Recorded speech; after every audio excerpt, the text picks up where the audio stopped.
Hello, and welcome to another episode of the Cutting Edge Figure Skating Podcast. My name is Kim Dunaway. In this episode, I will be looking back at the career of American figure skater Sasha Cohen. So, her career is so interesting because she skated in a time where women's figure skating in the US was just at an all-time high. We had won a couple of Olympic gold medals, medaled consistently at the Olympics and in the World Championships, and expectations for American female figure skaters were extremely high. And for Sasha, that was no exception. And when she finished the 2006 season and took a hiatus, I think a lot of people largely considered her career somewhat of a disappointment. Some people may have even considered it a failure because she never reached the heights that we as fans felt like she could have. But even in the midst of 2006, she'd had a very successful career. And of course, upon her official retirement after the 2010 Nationals, you appreciate her skating so much more. And now, 13 years later, when we haven't had another women's figure skater from the US on an Olympic podium, we've only had two on world podiums since then, you really appreciate Sasha Cohen much more. She was the last great American female figure skater. And I think at this point, her career is definitely more celebrated than it is not. She certainly had a lot of ups and downs, as I'll talk about in this podcast. She was definitely considered the almost girl, what could have been, but I'm really going to focus this podcast on what was. So let's start at the beginning for Sasha. She doesn't have as long as a career as Hubble and Donahue had, so I don't have quite as many programs that I have to rank. So in her case, she really came onto the scene in 2000. So her background was actually in gymnastics. Her mother was a Ukrainian gymnast, and she started in gymnastics and switched to figure skating at age 7. Reportedly, she didn't take it seriously until she was 11, and she made her debut at U.S. Nationals at the novice level in 1998, and she was 6th place. The following season, in 99, she was 2nd place. And what would be her real pattern, she was leading after the short program at Junior Nationals, but was 2nd after the free program. She loses to a skater called Sarah Wheat, and she's just ahead of a skater we're all familiar with in Judy Kirk. Also, at that very same Junior Nationals, we had Yebin Mock and Patrice McDonough, so a very stacked field that she came out of in 99. She then went through sectionals and regionals, won both of those to come into the 2000 Nationals, really as not a big name that I can remember. Women's figure skating was still really huge at that point. This was right before the Salt Lake City Olympics. And oftentimes you would hear about some junior skaters at times, because I remember hearing about like Sydney Vogel or Sarah Hughes, but I don't remember hearing about Sasha Cohen coming into 2000 Nationals. And she makes a huge splash immediately with that beautiful short program that she did that season, and she wins the short program over heavy favorite Michelle Kwan. Now, she doesn't win the long program. She ends up 2nd, and she ends up 2nd overall, which is still a fantastic result in her first U.S. Senior Nationals.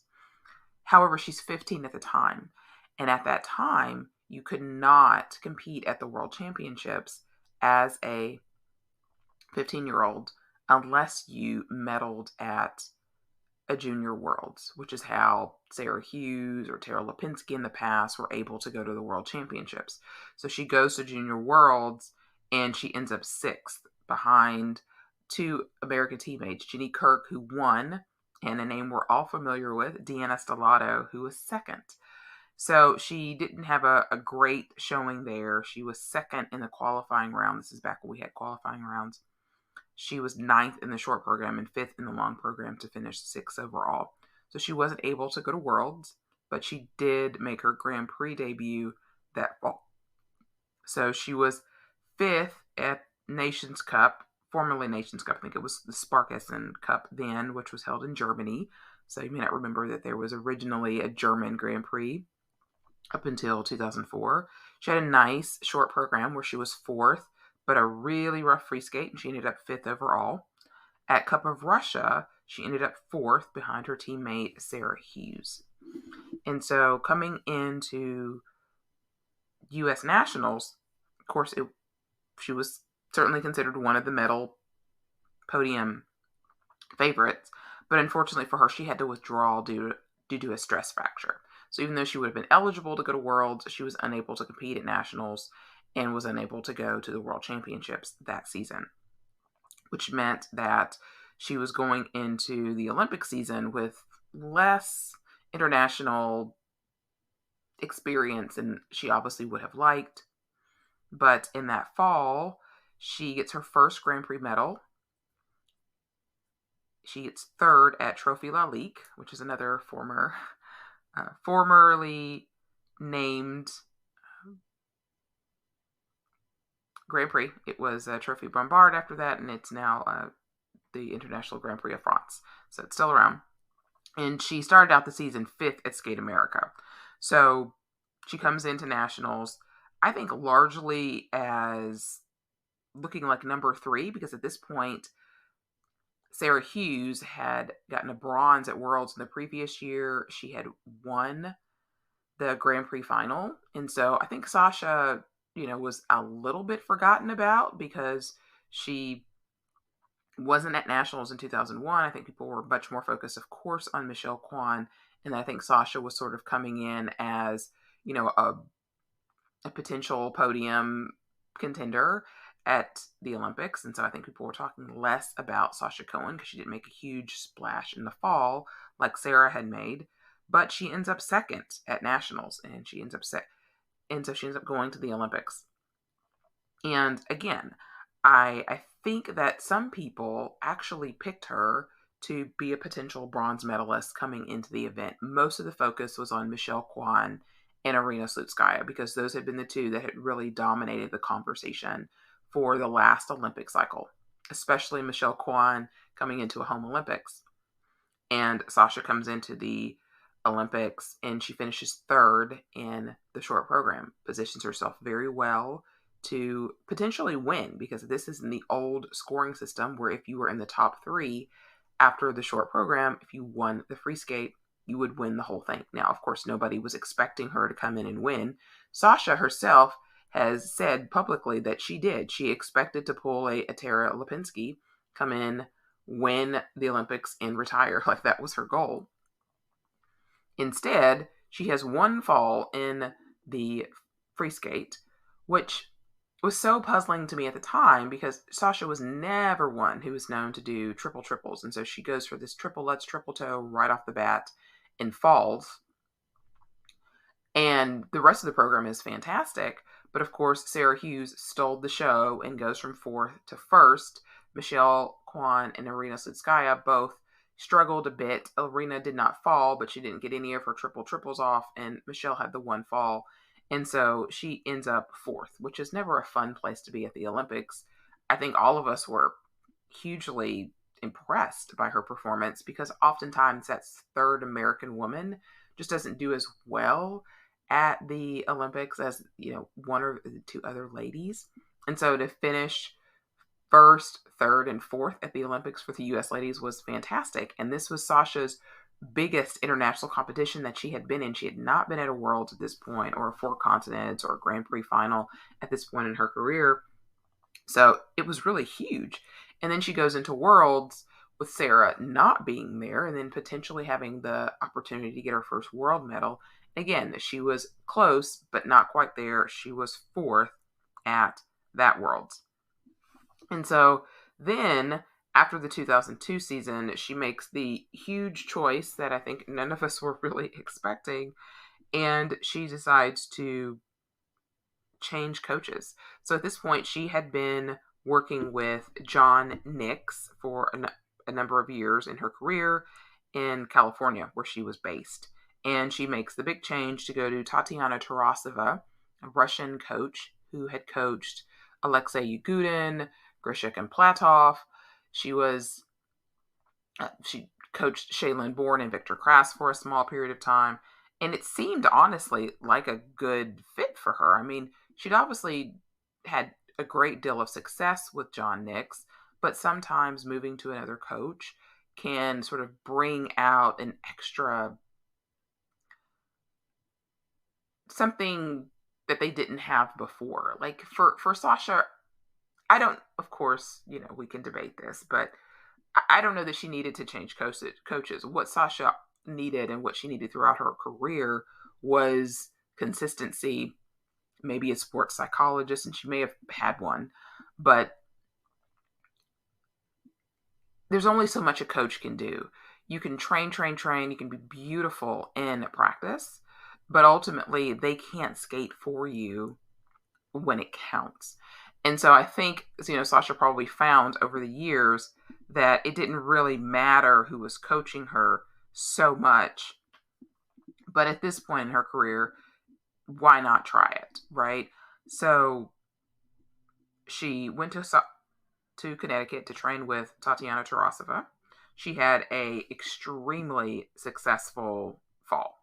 She won 2 Grand Prix, the Trophy La Ligue in Skate Canada. She was second at Cup of Russia because this was back when you could do 3 Grand Prix. You would choose 2 for scoring purposes, and then 1 would just be sort of a freebie event where you would get some more experience with your program. I don't think we had quite as many challengers back then maybe as we do now. I think Finlandia was definitely around because Sasha won Finlandia one year, but I don't know that there were quite as many challengers like Autumn Classic and US Classic and things like that. Now, what they did have back then were a lot of pro-ams, so you would see Sasha compete at things like the Campbell Soup, or she was in some kind of competition with Matt Savoy one year where she skated to Celine Dion, and so they had those type of pro-am type of competitions that they did.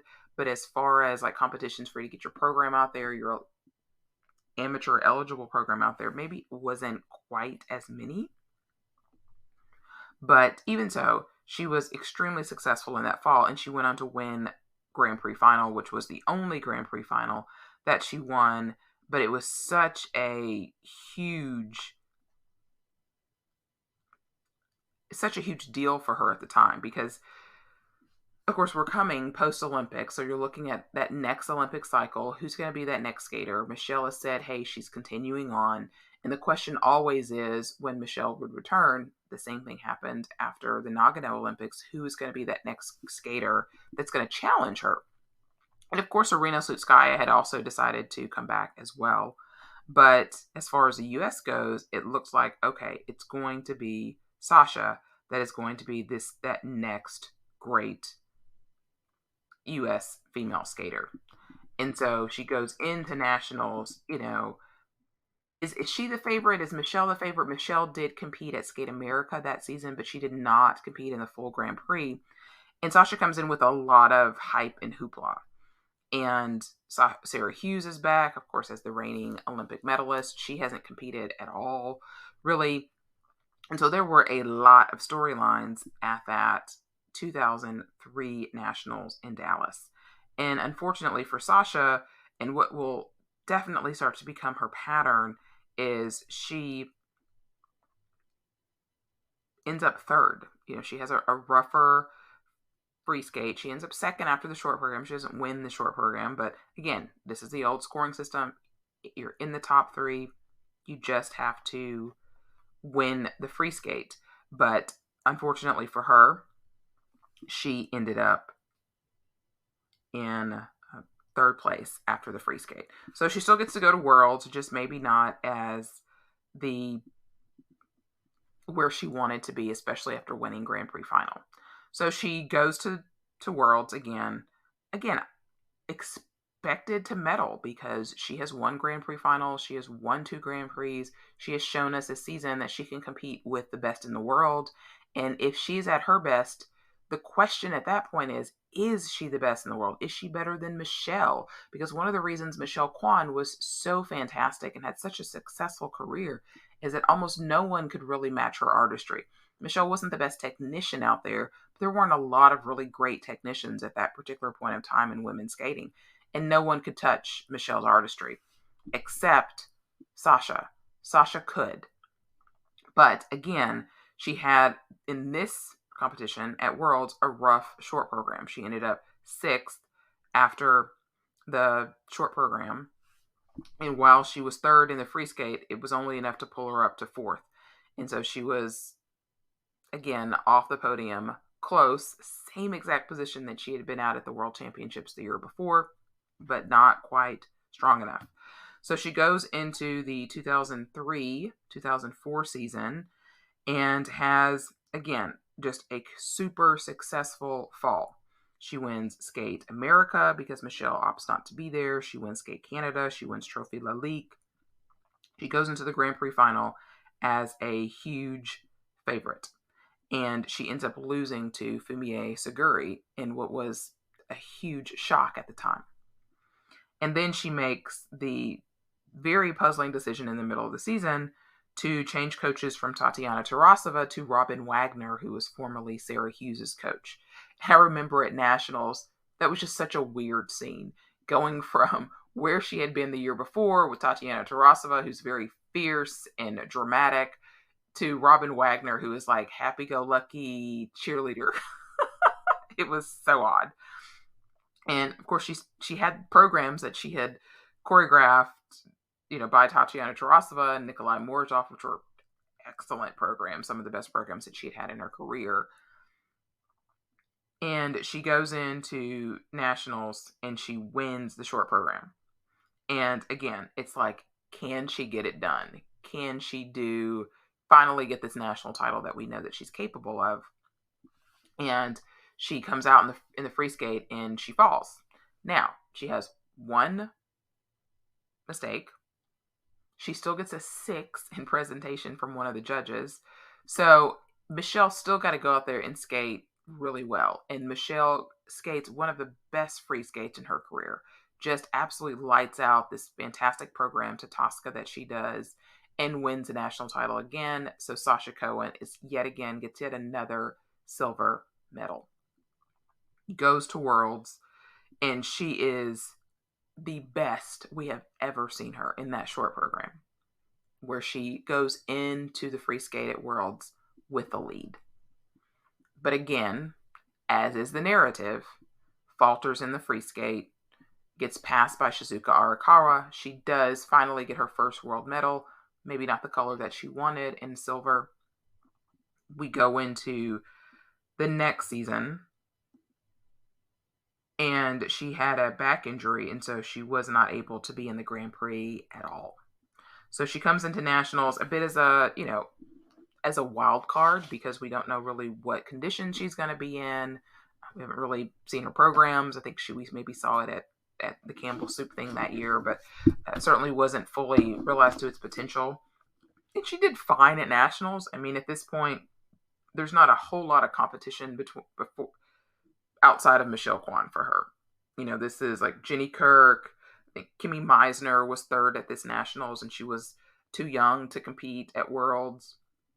And so she's not getting much competition for her to be on a place on the podium outside of 2nd. And while this wasn't Michelle's best showing at all either, Sasha was very lackluster in especially the free skate. I thought that free skate at this Nationals for the women was quite lackluster in general. I mean, I remember Michelle getting a lot of 6s, but that was largely because it was the last year that we were going to have the 6.0 program, and they were just throwing out 6s like they were, like they were free. So she goes to Worlds, and she's 2nd at Worlds again. And this time it was less about her. I mean, again, she wasn't at her best, but Irina Slutskaya was just phenomenal at that 2005 Worlds, nobody was beating Irina Slutskaya. I mean, Michelle Kwan at her best was not going to beat Irina and at that particular competition. So she goes into the 2005-2006 season, again, injured. So she had a hip injury at Skate America and was unable to make it to Grand Prix final. She was at Eric Bombard Trophy, which was formerly Trophy Lalique, had now become Trophy Eric Bombard, and she was second. She lost to eventual powerhouse Mao Asada in her first senior Grand Prix season. Of course, famously, Mao Asada was too young to compete at the 2006 Olympics, and Mao Asada goes on to win the Grand Prix final that season. So Sasha comes into 2006 Nationals, and she ends up basically being the favorite because Michelle Kwan was injured and unable to compete. And so for the first time in umpteen years, someone other than Michelle Kwan was going to win Nationals. And it was certainly Sasha's to lose. I mean, her biggest competition was basically Kimmy Meisner, who had gotten a bronze medal the previous year, but wasn't quite fully realized her potential just yet. Obviously, that would change a few months from then. But Sasha finally wins Nationals. She had the flu when she was there. She was not at her best. Her free skate, again, had mistakes in it. Wasn't terrible, but it was good enough to win. And she was thrilled to finally win a national title and then to go into the Olympics as the national champion. Michelle Kwan was given a bye, and well, not giving a bye, but she was given a spot. She had to prove that she could skate, but she was given a spot to go to the Olympics. Of course, as we all know, Michelle ultimately withdrew once she was there because she was still too injured to compete. So Sasha is not the favorite that I can remember. I remember Irina Slutskaya being the favorite because Irina had won the previous World Championships. She had won Grand Prix final the prior year, and she had certainly looked good in the fall, and she came in really as the favorite. Now, Sasha certainly came in as a medal contender because she had won medals at the last two World Championships, and the others behind her that were around were not nearly as consistent. You know, Shizuka Arakawa, Fumie Saguri, all, lovely skaters, but just were not as consistent. Carolina Kostner comes into a home Olympics having gotten a bronze medal at the previous Worlds. And so there were a lot of interesting storylines, but I never considered Sasha to be the favorite. She was certainly capable of it, but I didn't consider her to be a favorite. I say that because Michael Phelps produced a sports documentary for HBO a few years ago called The Weight of Gold. And Sasha was prominently featured in this particular documentary. And she says in the documentary that she had all of this pressure because she was favored to win the gold medal. I just don't agree with that. She may have felt that way herself, and I'm sure that she did. I'm sure that, US, NBC had, she was going to be she was their best hope to win once Michelle had withdrawn. Now, of course, they didn't know Michelle was going to withdraw, but Michelle was such a wild card because we hadn't seen her. And even at the previous World Championships in 2005, Michelle, for the first time, had not medaled. She was fourth. And so there were a lot of questions around her. And there were still questions around Sasha too, because she had been injured and, she had this reputation at this point of not quite living up to expectations, which I felt like the media basically helped feed into that a lot. She comes out in the short program and just skates phenomenally. And in my mind, and she ends up first. And in my mind, I'm like, can she do it? I don't expect her to, sadly, but can she do it? Like, could she? And we get to the free skate, and they've got all of their puff pieces, and there's this video that their NBC is showing of Sasha looking onto the entire arena hours before the event when it's empty. They're like, and she's just taking it in. And I'm like, this is why she's not going to win. And I just knew at that moment with this piece, I'm like, there's no way she's going to hold it together. And of course, she gets out in her free skate. She falls on her very first combination. And she nearly falls on the second jump. It's like a step out. She puts her hand down. And the first two jumping passes are a disaster right off the bat. And you're thinking, oh my gosh, is this the whole program going to be like this? She pulls it together after that. But I'm thinking, because I think she was second to go in the group. I think it was a girl from Georgia that went first. Sasha goes second, so there's 4 more skaters after her, and there's no way in my mind that her score is going to hold up. I'm thinking she's going to be fourth again at another Olympics. But it is one of the most underwhelming Olympic free skates for women that we've ever had. And Shizuka Arakawa wins basically with 5 triples. Arina Slutskaya also falls in her performance and ends up third. So Sasha miraculously ends up second. And she had already taken her skating dress off because she did not think that she was going to medal. And so after all that, she still ends up with a tremendous result with a silver medal at the Olympics because of the quality of her program, which is really a beautiful program if you just like close your eyes on those 2 jumping passes. And so I give her huge kudos because that program that she had started off really, really tough. I mean, she does the triple Lutz, double toe, double loop combination, triple flip, triple loop, all just right off the bat. And even after those 2 first mistakes, she comes and does that triple loop just really beautifully and holds it together the rest of her program.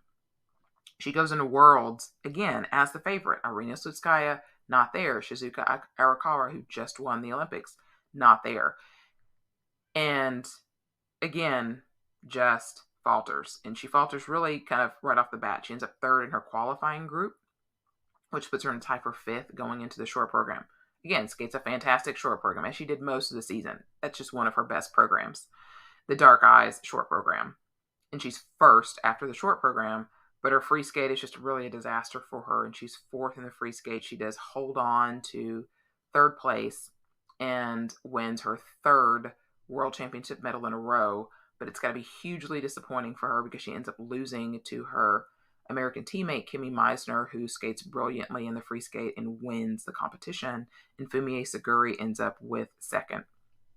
And so at that point, after Worlds, Sasha says, hey, I'm going on tour, but I am definitely in for Vancouver 2010. I'm coming back. At this point, Sasha's 21, so she'd be 25 4 years from now, which I believe is the age that Michelle Kwan was this past season. We know someone like Maria Bucheskaya went to the Olympics at 30. Arina Slutskaya was around 25 in the 2006 Olympics, and so it's not crazy by any stretch of the imagination.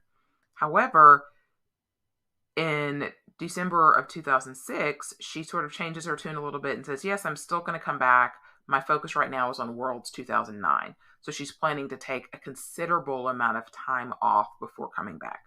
Even so, I think with that strategy, that would have been a good strategy for her to have come back in 2008-2009 season, compete at Worlds, get that competition sort of back in her body, getting ready for an Olympic season.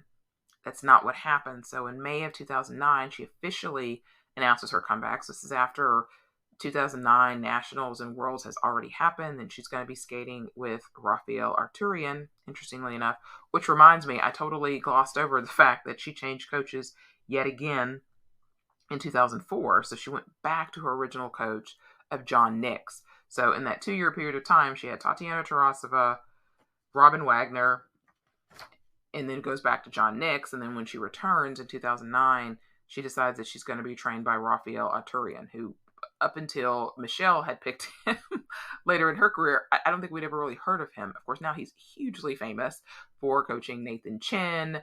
But at the time, I don't know that we thought that was necessarily a good fit. Obviously, Sasha didn't necessarily either, because in November of that season, she ends up going back to John Nix yet again. So Sasha did get 2 Grand Prix invitations for that 2009 fall season. I believe it was Skate America and maybe Trophy Eric Bombard, because she had skated at that and done so well at that in the past. But she turned both of them down because she had tendonitis in her calf muscle. And it's unfortunate because anytime that your first competition of the season is nationals, I think that's really tough. I think it would have been great if she could have gotten in a competition somewhere. I mean, obviously you've got to take care of your body. And if you're injured, that's not a good situation for you to be competing in. It's just unfortunate for her that she wasn't able to take advantage of those and get some reps with these programs under her belt, because I think it really cost her the opportunity to get back to in Olympics. So at 2010 U.S. Championships, she's a huge wild card. She gets a bye because she's an reigning Olympic medalist. Not even sure if that's still a thing. Maybe it is. It hasn't been enacted because we haven't had an Olympic medalist since Sasha's 2006 medal for the women. But so she didn't have to go through sectionals and all that, which again means that she didn't have reps with these programs. So she was a huge wild card coming in. We didn't have the strongest women's program at that point. I mean, how mighty it had fallen in 4 years.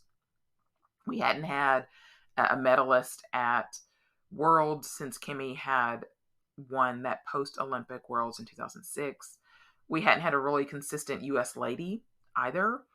Kimmy won nationals in 2007, but just her career just really fell apart after that point. She had boot issues, some injuries, growth spurts, and just never really got back. Emily Hughes had a lot of injury issues. She didn't really do anything else after she was second at nationals in 2007. And so at this point, it's mostly like Mirai Nagasu, Rachel Flatt, Ashley Wagner was on the scene at this point. So it was really wide open. And so why not have Sasha come back? And she certainly could have made it, but her short program was good. It wasn't great, but it was good. And it was good enough to get her second after the short program. And she was really just fractions of points behind, maybe a half point behind Mirai Nagasu, who won the short program at that 2010 Nationals. But the free skate was just an utter disaster for her. She two-footed the first couple of jumps. She ultimately two-footed and fell on a jump. Her skates were just never under her. She was a long way away from where she needed to be. I don't know how her practices were going. I would imagine that they were going okay. It just wasn't there for her. And she didn't regret coming back. And I would certainly not be of the opinion that it wasn't a good idea. I mean, I think it made perfect sense. Like I said, it was wide open and it was there for her had she skated well enough to certainly have qualified to have made that Olympic team. I don't know if she would have needed to. I don't know if they had like they have now, where you've got to have so many, international points or tech minimums is what I'm looking for. I don't know that she had to have that. I assume she just could have gone straight onto the Olympics without having any other competitions at that point. But unfortunately for her, she ended up fourth. So she ended up on the podium because the U.S. gives that pewter medal for fourth place, not what she wanted. But she said that she certainly didn't regret going after it and trying to get back to the Olympics one more time. And at that point, she officially retired. She was named second alternate for the Olympics. Basically, they just kind of went in order of what happened. They only had 2 spots for the Olympics that year. And she was also second alternate to Worlds, but she wasn't needed in that capacity. And so she officially retired after this season. And she was inducted into the U.S. Figure Skating Hall of Fame in January of 2016. And as she should be. So Sasha's accolades are, she was a 6 or 7-time U.S. medalist, depending upon how you look at the pewter medal. If you look at the pewter medal as a medalist, then she's a 7-time U.S. medalist. As far as being in the top 3, then that happened for her 6 times. She won, of course, in 2006. She was silver medalist 4 times, all behind Michelle Kwan. And then she was third once behind both Michelle and Sarah Hughes. So, and then she won 3 world medals, 2 silvers in 2004 and 2005, and then 1 bronze in 2006. She won the Grand Prix final in 2003. She was a silver medalist at Grand Prix final in 2004. And of course, she is the 2006 Olympic silver medalist. So I think at the time you're comparing Sasha to, of course, Michelle, who she competed against for the vast majority of her career. Michelle won 8 or 9 national titles, 5 world titles, 2 Olympic medals. And so you're holding that comparison to Michelle. Of course, she's going to be underneath what Michelle accomplished. But if you hold a mirror of Sasha, even to skaters like Tara Lipinski or Sarah Hughes, who, while they were both Olympic gold medalists, didn't have near the career that even Sasha had because their careers were so short. So Sarah won one world medal, and that was the bronze that she won in 2001. And then that was it for her. She didn't compete at the 2002 Worlds post Olympics, and I believe she was sixth or seventh at the 2003 World Championships was the last time that we saw her. And then like Tara Lipinski, she won Worlds in 97. She won the Olympics in 98. And then again, we never saw her again. She was never at another Worlds. Tara never won a national. No, she did win a national title. She won in Nashville in 2000. In 1997. So she won one national title. But again, she had a very short career. So Sasha ends up with more world medals than either of those two ladies. She ends up with a national title that Sarah never had either. And so Sasha had such a really fantastic career.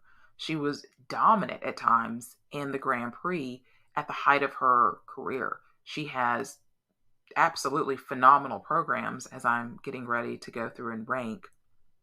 And I think that because of the success that ladies had for so many years leading up to that, I mean, we had this just amazing run of Olympic medalists, dating all the way back to, Peggy Fleming and Dorothy Hamill and, going through the 80s with Rosalind Summers and Debbie Thomas, and then having this tremendous success in the 90s with Christy Yamaguchi and Nancy Kerrigan and Tara and Michelle and Sarah Hughes. And so I think Sasha just had the weight of the world always on her shoulders because expectations for her were so high. And she always felt like maybe she didn't live up to them. But I just think that Sasha was such a brilliant skater. And every year there might be one skater that was better than her. But that would be it. And she is the last great women's figure skater that we've had here in the US. So I probably spent more time breaking down her career than I will going through her programs. She doesn't have nearly as many programs because she repeated some programs at times. And nearly all of her programs are all war horses. She's not picking any pieces of music we've never heard of before except for maybe one selection. So Sasha had a total of 13 programs in her career. And so here I go, ranking them. So number 13, I have her 2000 long program to violin concerto by Felix Mendelssohn. This was choreographed by herself and John Nix. It's a perfectly fine program.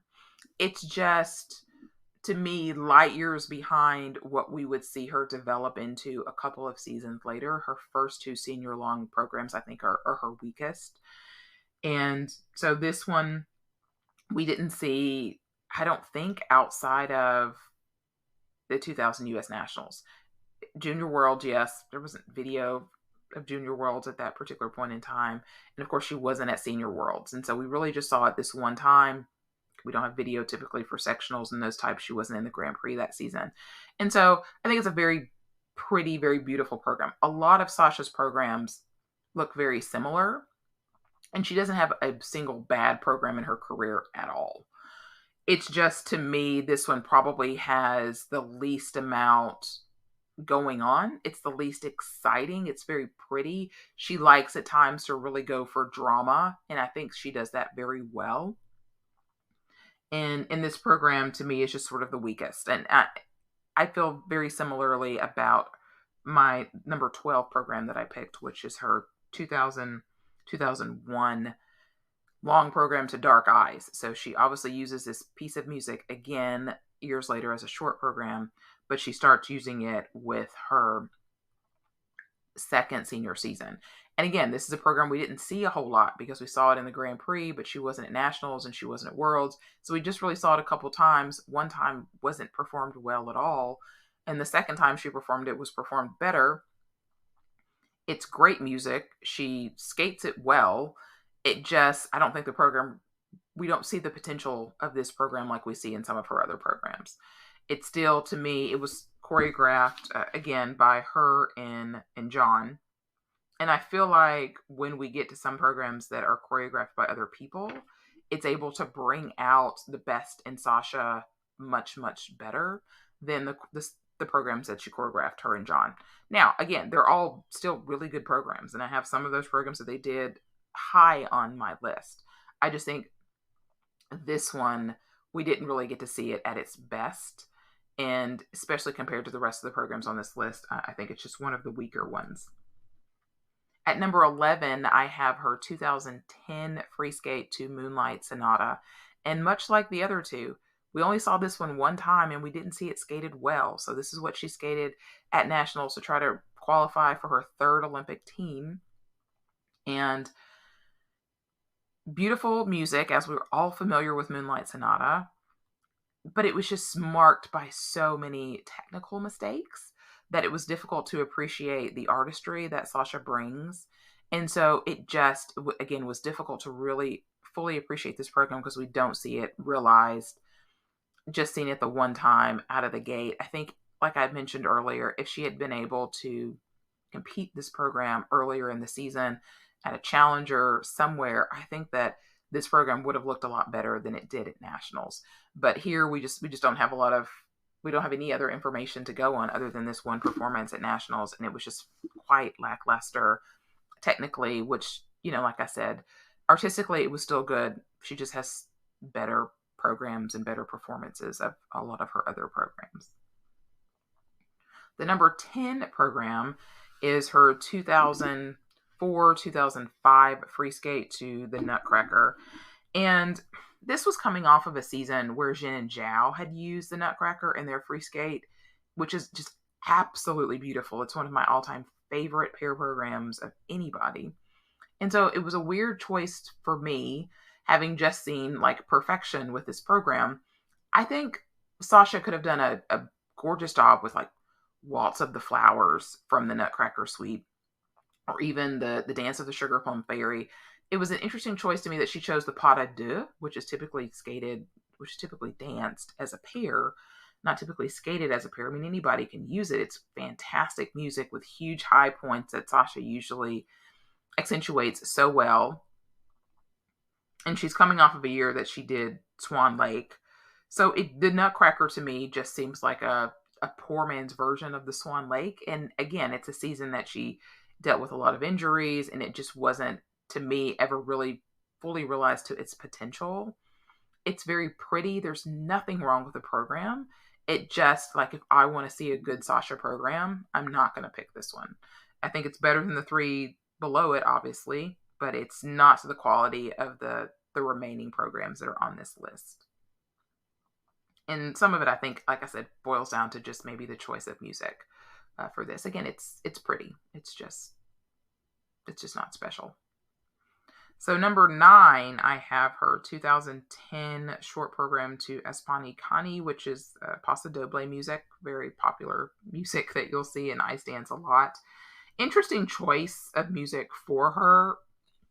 She, Sasha has a tendency to use music that she's used before or that she's used in exhibitions.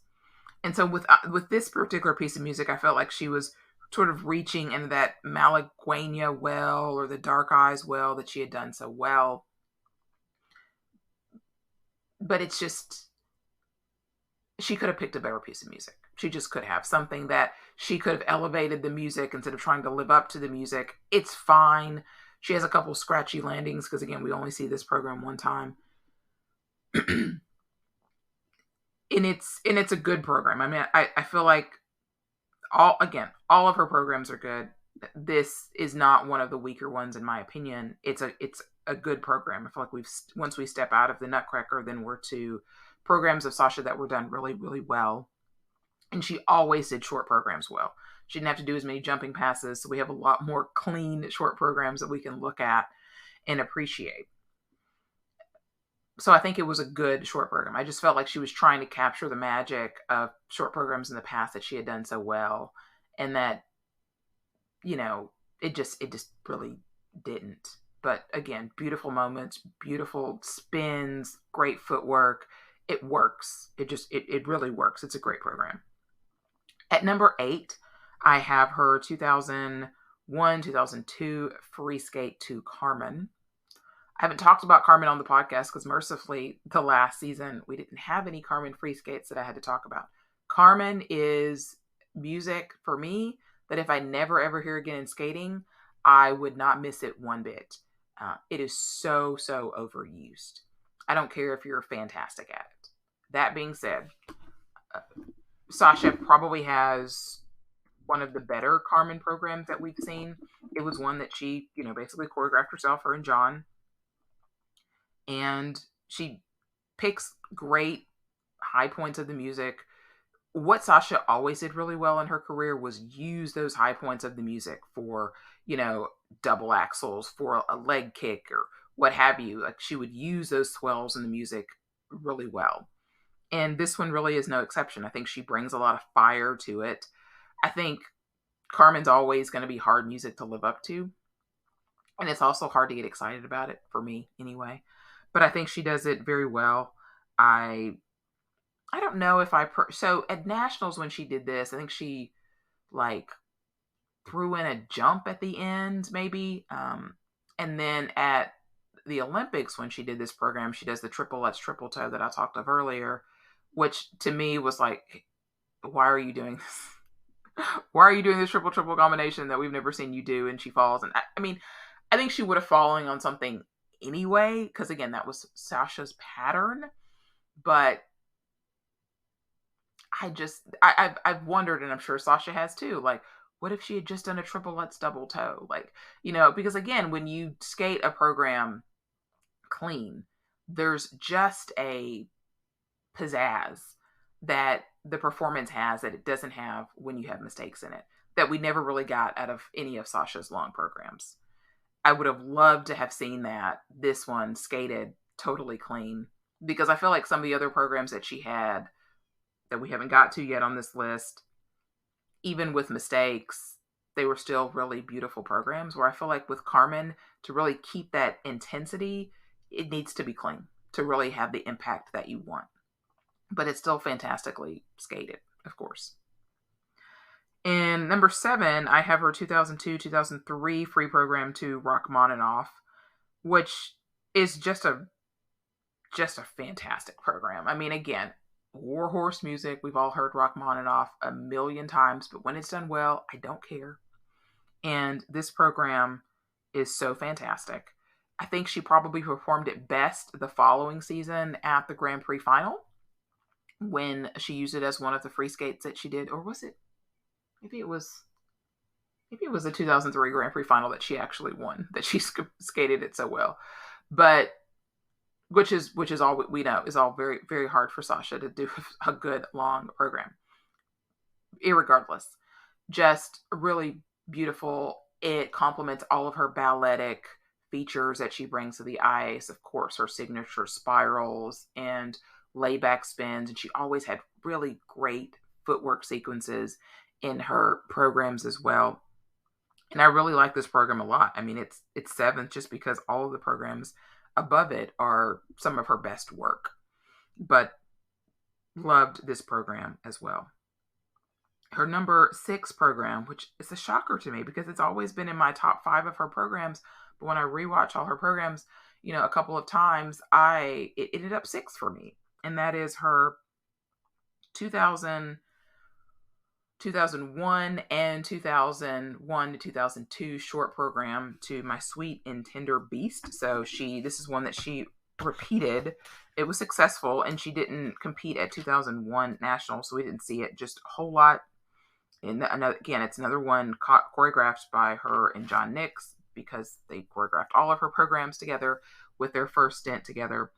And it's a really beautiful short program, especially the second year version of it, when she had more reps under the belt. I think she even had a different dress in the short program. I think the way she performed it at the Olympics was fantastic. And just a spark. When Sasha skates with that spark, it's really hard to compete with her.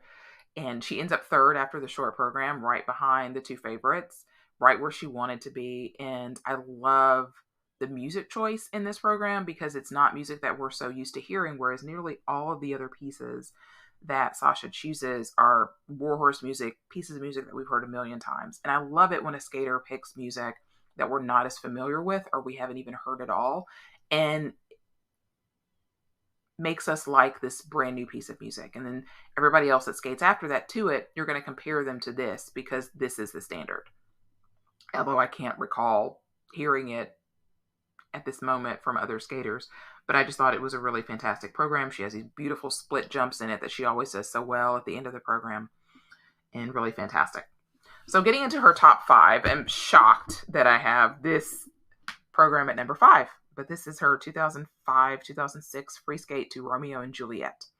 And I remember she had a exhibition to the same piece of music with a gorgeous dress that she used a few years prior to this, maybe 2002, 2003, somewhere along those lines. And I remember watching that exhibition and thinking, she needs to use this for a free skate. This is gorgeous.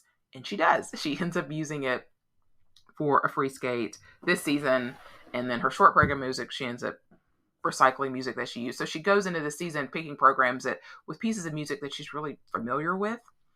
And it is a fantastic program. Again, it's just such a shame that she never skated it super well, because at nationals she had the flu and she had a few little mistakes here and there. It just didn't have that spark. And then of course at the Olympics, starting off with those 2 mistakes. But it is a gorgeous program. The first rendition of it in the fall was a little bit different. The music cuts are a little bit different than what she ultimately does at nationals and Olympics and at Worlds, which is a much improved version of the program. And I love that she does that triple Lutz, double toe, double loop off the bat, because 3 jump combinations were really big at this particular point in time, and she does it really well. It's just unfortunate that it was never skated cleanly. But even with the mistakes, this is one of those programs that I mentioned that even with the mistakes, it's still a gorgeous program. You're still appreciating it. I don't feel like it takes away from the overall quality of the program. Yes, it takes away from the presentation, but the overall quality of the program is still there, and it's just really gorgeous. Number 4 is her 2000 short program to Baroque selections in 4 seasons from Vivaldi. This was the short program that put Sasha Cohen on the map at that 2000 U.S. Nationals when she won the short program. I don't think it's by any means the most complicated piece of choreography that she has throughout her career, but there is just a spark in this program that is almost unmatched at almost any other time in her career, because she goes into this competition without expectations, without weight of the media and the outside world. It's just kind of whatever she had placed on herself. And we don't really see that at any other point in time, because at the long program, she has the expectations and of being first and trying to hold on to that lead. And after that, it's the expectations of, is she going to materialize? Is she going to challenge Michelle Kwan? Is she going to win this? Is she going to win that? Where in this performance, we really see Sasha at her purest. And we thought we had seen great spirals from Michelle Kwan, from Nicole Bobek over the years. And then we see Sasha's in this performance, and it is like, where did this girl come from? She's amazing. And yeah, it's one of the best programs that she does. In number 3, I have her Dark Eyes short program. So Dark Eyes makes it second on the list, and this being the short program version from 2006.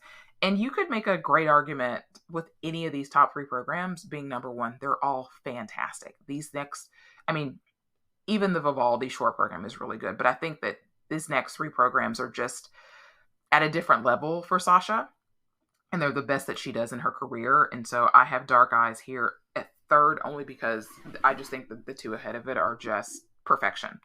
But the way that she performed this short program, really throughout the whole season, but at the Olympics especially, was just some of the best we've ever seen Sasha. And the music selection is great for her. The costume at the Olympics, that version of the costume was fantastic. She had a great energy. And of course, the spins, the footwork, everything to the music just worked. And this was just one of her signature programs, and it was simply fantastic.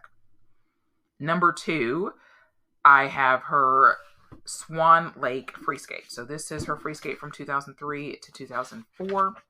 This was choreographed by Tatiana Tarasova, the queen. And it's, I mean, again, it is only eclipsed for me by one program, but it is beautiful. And Swan Lake is music that we've heard like a zillion times. Like, I remember when I first saw the program, I'm like, oh, really, Sasha, you're doing Swan Lake? But she does pick music from the end of the third act, which is the dramatic piece of music where the black swan is revealed. And not everybody picks that piece of music when they're doing Swan Lake. You hear a lot of times the same pieces of music, but she picks it. She does this spiral to the music, and it's just like, she just captures the essence of this music just so well. And it's so well choreographed. I mean, both of these two programs from this season are the top two. And Tatiana Tarasova program here, and then Tarasova and Morozov with her Malaguena program, which is obviously number one.